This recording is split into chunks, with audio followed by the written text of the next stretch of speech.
My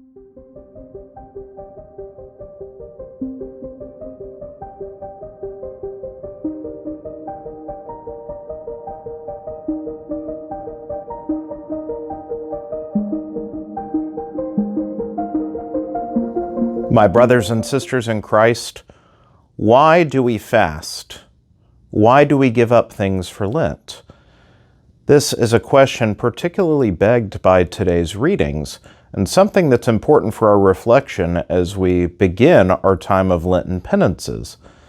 In fact, we can fall into the trap of thinking that it's some kind of exercise of self-punishment, of some process such as this, when in fact the entire purpose of any act of penance, any asceticism, any self-denial is to make room for that which matters.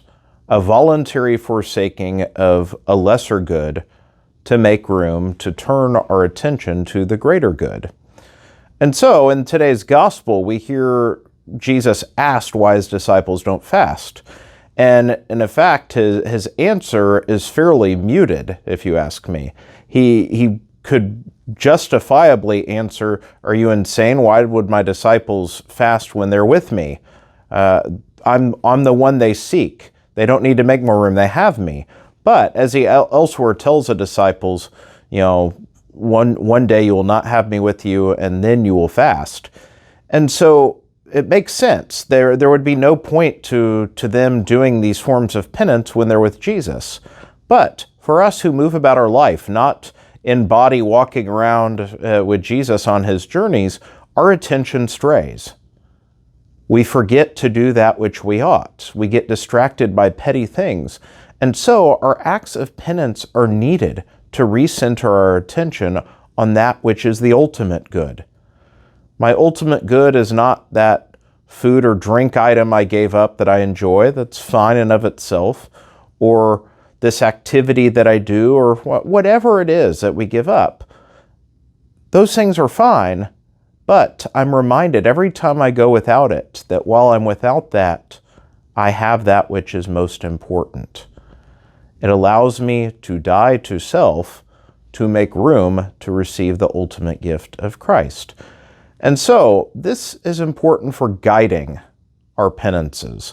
We hear in the first reading, as Jesus says, or as the first reading says, the Lord doesn't want these empty observances.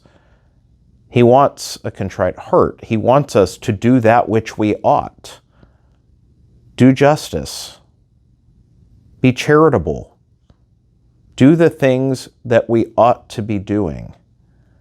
It's not, if yesterday all we did, or for Wednesday, if all we did for Ash Wednesday was just get some ashes smudged on our heads, that wouldn't mean anything.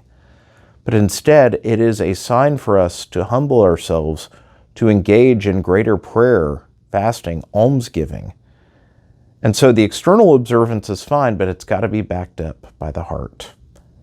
And so, my brothers and sisters, hopefully you've made a plan for Lent. If not, get with it. It's not too late.